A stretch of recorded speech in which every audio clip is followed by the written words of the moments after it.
तोहरा प्यार में भइल बहरस में तना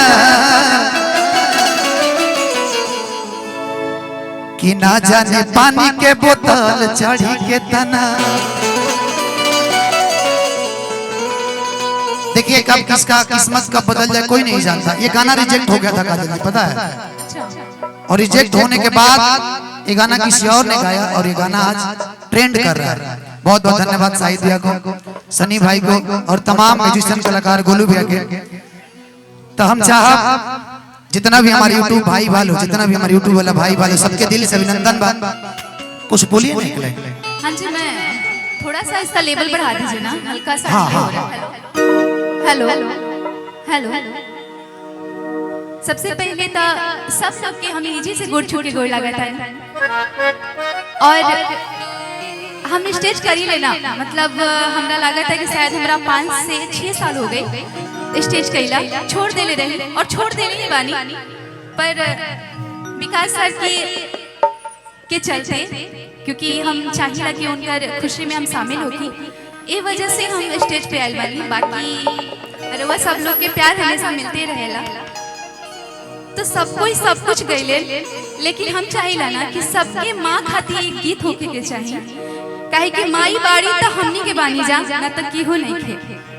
ज्यादा बोले ना आवेला, अगर कुछ ज्यादा बोल दे हो तो माफी चाह। कि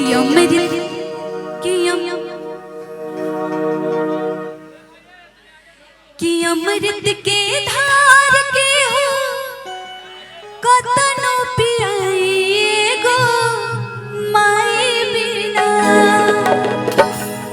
कि अमृत के धार के हो कतनो पियाई गो माई बिना। कैसे करे जावा जुराई भाई गो माई बिना।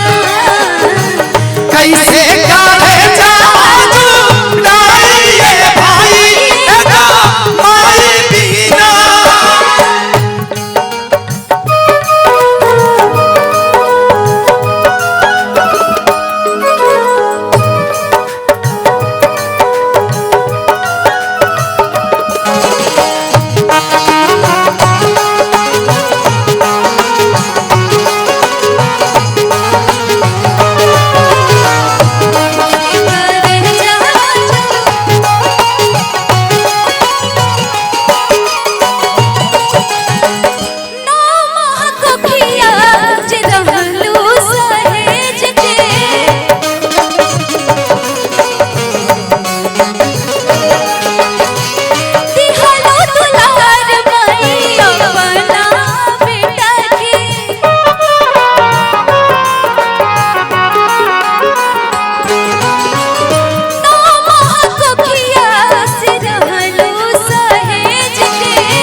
दोनों माइक को बढ़ा के रखे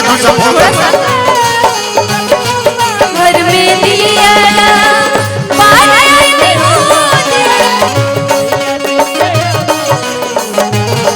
हेलो जगदम्बा घर में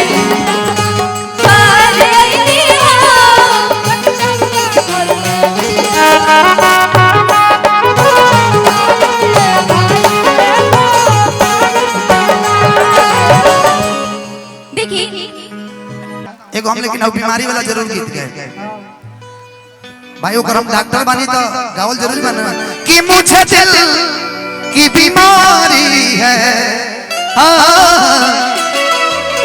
मुझे दिल की बीमारी है। जनता नहीं ई जना रहला जब घरे जन तब लग जाला। अच्छा काजल जी थोड़ा आइएगा इधर, आओ आप भी रहिएगा, लेकिन आज देखना है कि कौन एक्टिंग अच्छा कर रहा है। आप एक्टिंग भी करती हैं, हाफ नोट बढ़ जाएंगे कि ठीक है, ठीक भरे देता नहीं।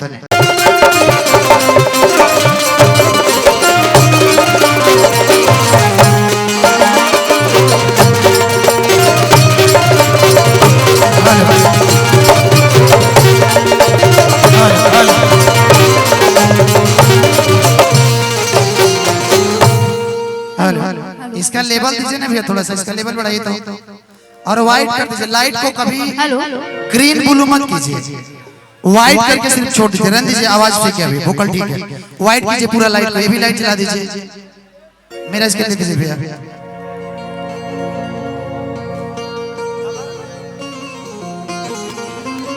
5:30 कर दी। हाँ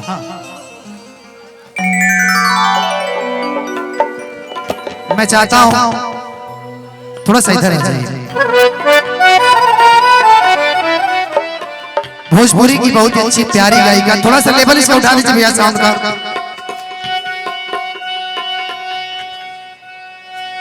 कि तोहरा प्यार में भइल बा हरासमेंट अतना,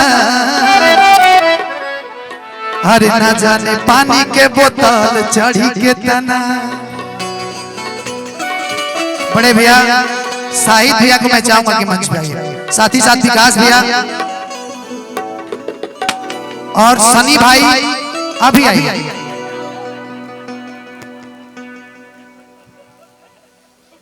रंजीत भैया की सादर प्रणाम, दिल से अभिनंदन। साथ ही साथ आज हमने के इतने पका के भैया साउंड छोड़ देना, थोड़ा सा हट जाइए साइड से आप लोग, थोड़ा सा। अभी ले वो सिंगल प्रोग्राम देखने, अब 3 गोला देखे के मिली। लव यू सबके, दिल से प्रणाम बा सबके। अब जान तरीका होई। अच्छा काम नहीं भैया, विकास भैया काम नहीं, विकास भैया सादर प्रणाम बा भैया के।